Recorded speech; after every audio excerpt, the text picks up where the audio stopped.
Hola, buenas noches. El 13 de noviembre Colombia conmemora una de las fechas más tristes de su historia, 40 años de la desaparición de Armero. Y hemos llegado hasta aquí, hasta el que era considerado uno de los barrios más populares de esta población. Por estas mismas calles donde estamos transmitiendo a esta hora de la noche, hace más de 40 años, las familias se reunían en sus casas. Hoy, 4 décadas después, solo se respira nostalgia, tristeza, un silencio cargado de dolor, pero sobre todo un respeto, un absoluto respeto por las miles y miles de víctimas que dejó esta tragedia. 25.000 personas perdieron la vida por cuenta de esta avalancha. Todo comenzó después de que un piloto sobrevolara esta zona del departamento del Tolima y se percatara de que ya Armero no existía, no estaba, o al menos se encontraba sepultado bajo toneladas de lodo. Desde hoy, Noticias RCN rinde homenaje a los muertos, a los desaparecidos, a los sobrevivientes, a través de una serie de reportajes especiales. Así sucedieron los hechos en la voz de las víctimas.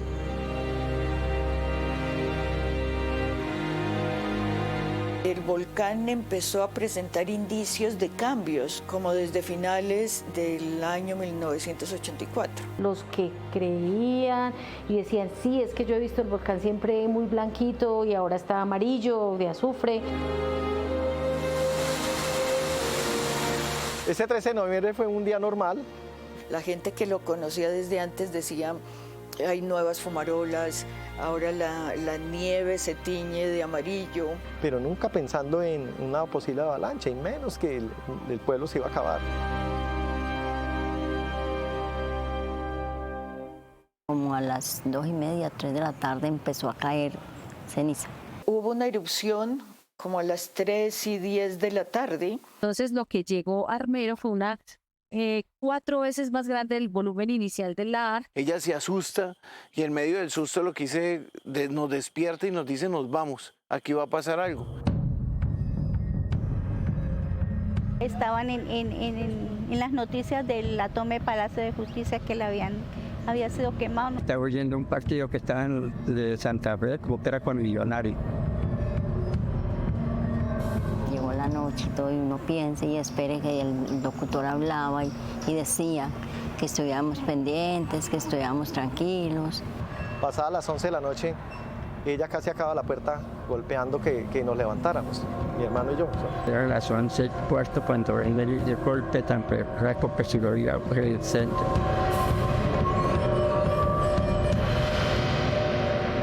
Escuchen ese ruido. Entonces como que pusimos cuidado, ese ruido era un ruido muy infernal, como cuando la volqueta descarga el viaje de piedra. Había bajado esa tal piedra inmensa por el callejón. Eso sonó ese rumbido tan horrible. Y el ganado bramaba, los perros aullaban.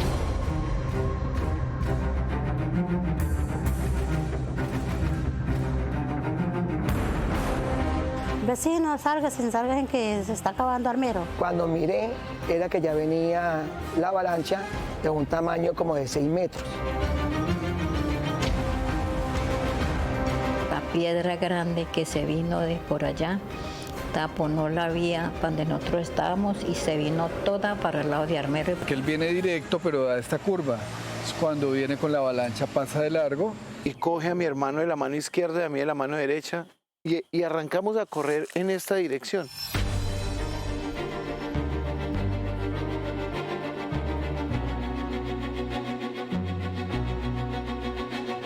Cuando vimos una vaina alta así que venía bajando y lo que iba subiendo llegó y nos botó a la casa. Entonces yo miro así cuando veo que el lodo llegó a la esquina. Por ahí encontré una cama y me senté en la cama con el niño en las piernas. Cuando sentí que la cama se abrió y el niño cayó allá al fondo y yo rápido lo saqué de allá. Eso fue en segundos. Pero el tiempo no nos dio. Alcanzamos a llegar a la nevera y ahí fue el momento cuando nos cayó la pared encima. Y los 2 hermanos que eran más altos que yo, les cayó la pared y la nevera me salvó a mí mi vida.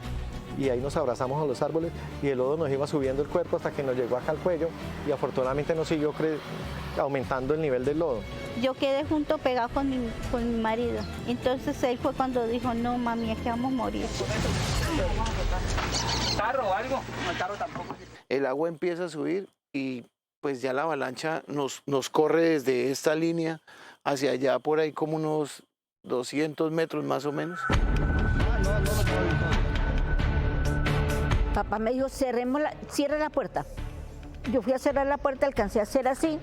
Cuando vi que ese lodo venía, esa cosa negra venía y cogió a mi papá. ¡Sim! Lo metió a la pantalla del televisor. No sé qué pasó, qué sucedió con ellos, porque jamás de los jamases lo volví a encontrar. Hubo mucha gente que se botaron, los mismos nervios se botaron. Él como pudo reventó ese vidrio y dijo, venga para acá mamá las manos. Y me empezó a cortar. Y yo le dije, no, ese vidrio no corta. No mami, en vez de quedar uno inválido es mejor morir, me dice. Desde esa noche a la 1 de la mañana las personas pedían auxilio.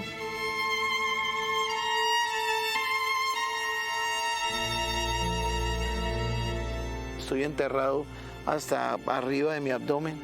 Mi mamá queda solo con un palo y empieza a buscar a mi hermano porque pues no lo ve, no lo oye. Los vecinos de nosotros de la tienda, todos se quedaron ahí, ningún vecino lo pudo salvar.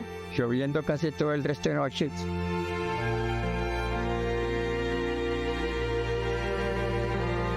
Hicieron pidiendo comida, gritando, todo el mundo gritando. Duré 3 días debajo del lodo y en la nevera. Eso lo que tocaba a uno era llorar. Yo vi tanta gente pidiendo auxilio y no poder uno ayudarla.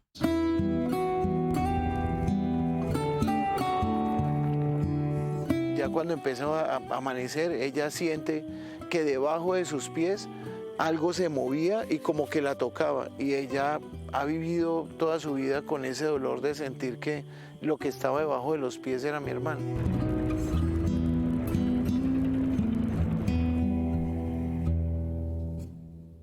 Cuando un avión venía por allá del lado de Venadillo que venía a fumigar, y fui yo vuelta y esa fue la que avisó a Bogotá que Armero era desaparecido.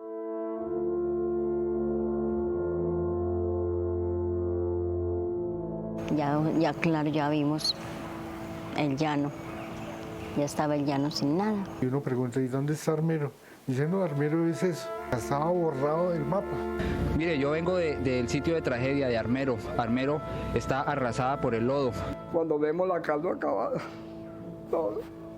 Y la gente pedía mucho auxilio. ¿Cómo lo sacábamos si eso era caliente?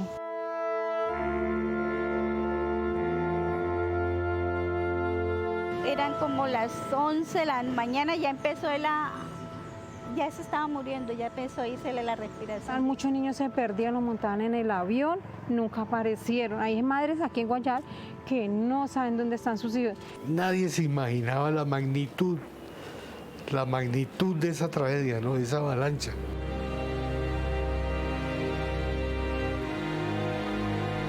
Yo estuve durmiendo con el cadáver de mi esposo 3 días ahí mientras me sacaron.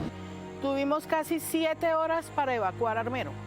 Si nosotros hubiésemos sabido que caer ceniza y llover arena era la erupción del volcán. Muchas personas, algunos medios de comunicación o periodistas decían que hubiera sido clave que hubiera una sola voz donde dijera el volcán Nevado Ruiz hizo erupción. Cada uno de nosotros los que sufrimos creo que nunca lo borraremos. Armero vive. Las generaciones que vienen tienen que tener recuerdos de que sus padres, sus abuelos quedaron en Armero. Armero no es solo de los armeritas, es la tragedia más grande por un evento natural de Latinoamérica. Más de 35.000 muertos que no podemos dejar de preservar en su historia.